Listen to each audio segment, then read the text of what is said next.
We'll go to back row left.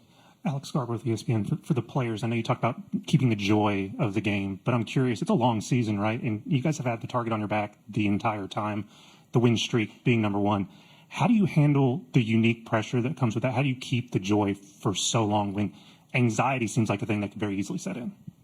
Well, the only way that you can have a joy that doesn't fade away is from the Lord. And any other type of joy is actually happiness that comes from circumstances and outcomes. I think Coach has said this before, but joy from the Lord is really the only thing that can keep you motivated, just in a good mindset, no matter the outcomes. Thankfully, we've had a lot of success this year, but if it was the other way around, joy from the Lord is the only thing that can keep you embracing those memories, moments, friendships, and all of that. So that's really the only answer to that, because there's no other way that softball can bring you that, because of how much failure comes in it and just how much of a roller coaster the game can be.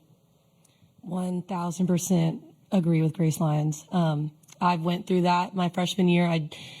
I was so happy to win the college. I've talked about this before, but I was just so happy that we won the College World Series, but I didn't feel joy. I didn't know what to do the next day. I didn't know what to do for that following week. I didn't feel filled, and I had to find Christ in that. And I think that is what makes our team so strong, is that we're not afraid to lose, because if it's not the end of the world if we do lose. Yes, obviously we've worked our butts off to be here and we want to win, but it's not the end of the world because our life is in Christ, and that's all that matters.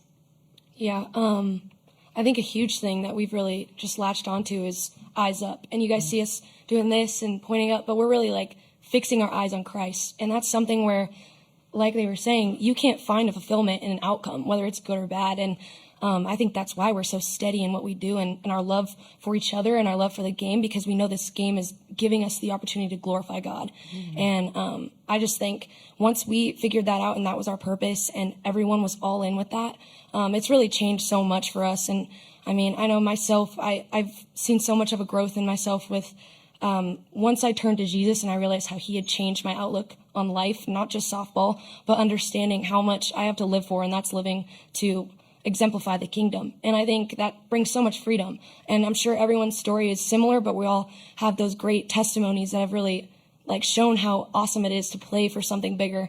And I think that's just what brings me so much joy. And no matter the outcome, whether we get a trophy in the end or not, this isn't our home. And I think that's what's amazing about it, is we have so much more.